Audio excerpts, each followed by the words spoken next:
다만 이제 시장에서 그 채용권을 제일 많이 뽑는 연차가 그러니까 제일 일을 많이 할 시기이기도 하고 그 정도 연차는 돼야 뭔가를 안다라고 생각하는 개념이기 때문에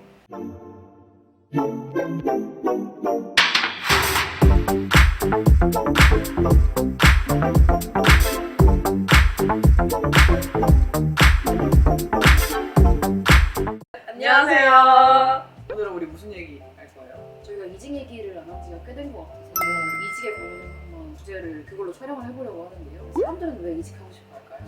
일단 이거 얘기하기 전에 이직이라는 거에 대해서 인식이 많이 바뀌었다는 것부터 좀 얘기를 해야 될 것 같아요. 이직이라는 게 옛날에는 우리 부모님이나 조부모님 세대를 생각해보면 한 직장에 들어가서 그 회사에서 근속 연수를 엄청 오래 가지고 있다가 정년 퇴임 시점이 되면 퇴임을 하는 이런 커리어 패스를 가지고 있었잖아요. 안정적인 직장을 1번, 그 다음에 대기업, 돈 많이 주고 계속적으로 일을 할 수 있는 거고 노조가 잘 되고 이런 것들 생각하는데 지금은 사실 시대가 엄청 많이 바뀌었고 지금 세대들이 원하는 직업에 대한 어떤 의식 같은 것도 되게 많이 바뀌었어요. 일단은 한 직장에 들어가서 정년 퇴임을 하는 게 거의 없고 요즘 원래 외국계 기업은 이런 개념 자체가 아예 없었어요. 되게 오래전부터. 국내보다 해외에는 헤드헌팅 시장이 훨씬 더 활성화가 많이 되어 있거든요. 그게 그럴 수밖에 없는 게 기성세대의 어떤 사고와 그 직업관에 있어서는 한 직장에서 오래 다니는 게 미덕처럼 여겨졌기 때문에 사실 이직의 시장이 활발해지기가 굉장히 어려운 구조죠.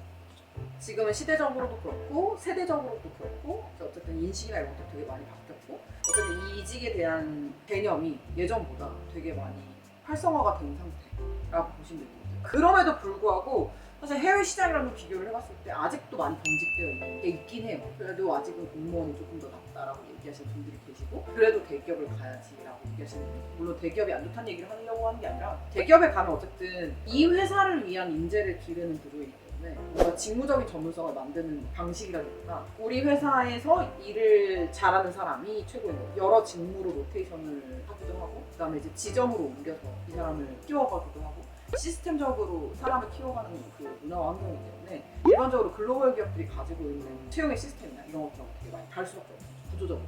이직을 그래서 보통은 생각하게 되는 이유는 어떤 시점이 결국에는 이제 내가 가려고 하는 어떤 방향성의 문제일 수도 있고 아니면 처우의 개선의 문제일 수도 있고 아니면 이제 뭐 기업의 네임밸류일 수도 있겠죠. 네임밸류일 수도 있고 아니면 지금 가지고 있는 그 커리어에 대한 어떤 지루함?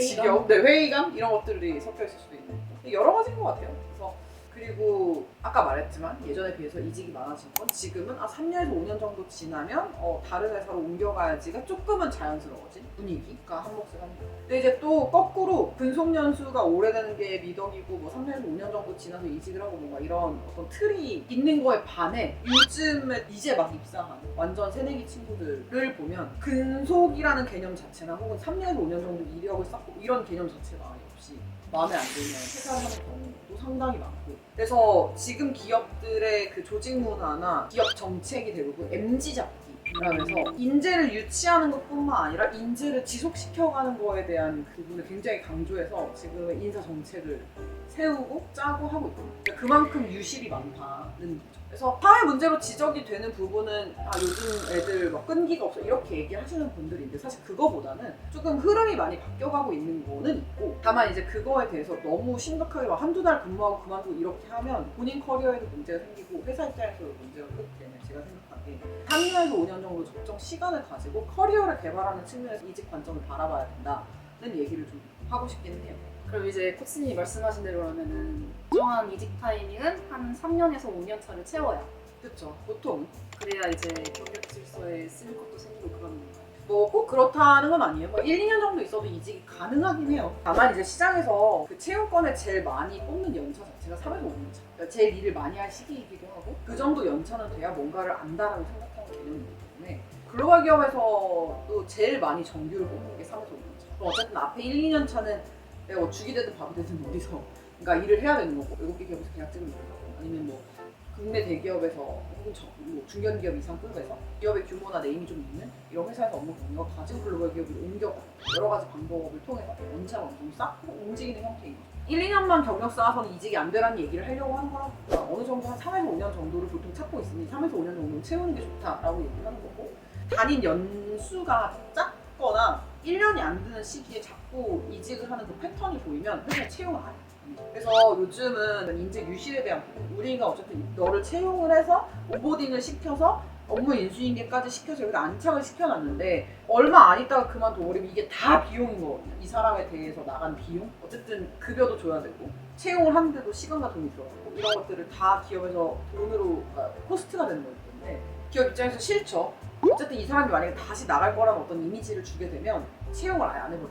그래서 너무 빨리 회사에 대한 선택을 섣부르게 하지는 않았으면 좋겠다. 그리고 적어도 진짜 최소 1, 2년은 있어야 이 회사에서 일을 했다라고 말을 할 수 있는 거고, 만약에 8개월만 일했는데 이거 그럼 안 쓰면 되잖아요.